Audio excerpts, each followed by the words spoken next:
En Afrique, dès que tu reçois ton salaire, on t'appelle du village pour dire que ton oncle a avalé un marteau. Cette blague, on la connaît tous.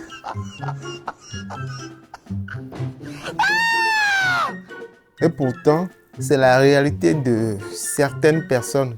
Ce n'est pas juste une blague, hein. C'est une forme de dérision. Aujourd'hui, je vais vous parler de la dilapidation et de la perte d'argent.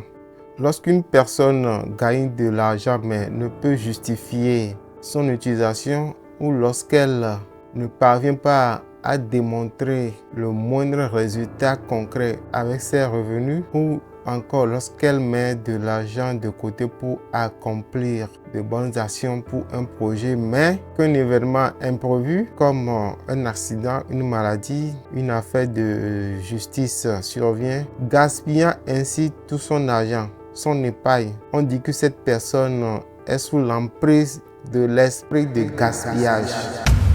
On reconnaît une personne qui a réussi à travers ses réalisations matérielles et immatérielles. Mais lorsqu'une personne gagne bien sa vie, mais chaque fois l'argent part dans la futilité, c'est grave, très grave. Tout son argent finit dans les hôpitaux. Si ce n'est pas les hôpitaux qui bouffent l'argent, c'est les affaires de justice. Si ce n'est pas les affaires de justice, c'est les pannes répétées des outils de travail ou les moyens de transport. En fait, c'est un cercle infernal qui pèse financièrement sur la victime de l'esprit de gaspillage et de dépenses inutiles. Ce qu'il faut faire, c'est proposer une solution spirituelle pour délivrer cette personne, sinon elle ne va rien réaliser dans sa vie. Malgré un emploi bien payé, malgré des revenus intéressants, cette personne ne va rien faire avec son argent. Pour résumer, quels sont les signes qui montrent qu'une personne est sous l'emprise de l'esprit de dilapidation d'argent, alors que vous devez normalement utiliser cette somme pour améliorer votre vie? Voilà que des problèmes surviennent, accidents, maladies d'un proche, du conjoint, de l'enfant, des problèmes juridiques. Votre argent se dilapide.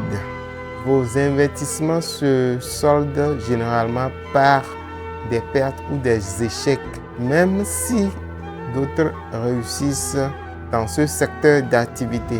Les personnes qui réussissaient auparavant dans une certaine activité, dès qu'elles vous rejoignent ou dès qu'elles s'associent à vous, elles commencent par échouer. Tout échoue. Votre matériel, voiture, moto, outils, tombe souvent en panne sans raison apparente et vous dépensez des sommes considérables pour les réparer. Vous tombez souvent malade, ce qui vous oblige à dépenser de l'argent dès que vous en avez et vous guérissez quand l'argent finit.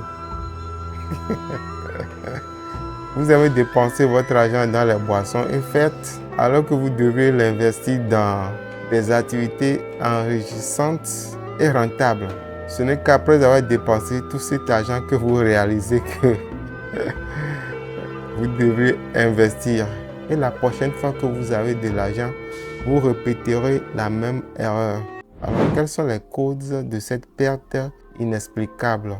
Certaines personnes souffrent de problèmes spirituels héréditaires liés à des pertes financières. Beaucoup d'enfants ont hérité de ces problèmes. Autrement dit, leurs parents en souffrent et ils leur ont transmis cela. Si vous faites affaire avec quelqu'un qui souffre de pertes financières d'ordre spirituel, vous êtes susceptible d'en être confronté ou de continuer à en être confronté.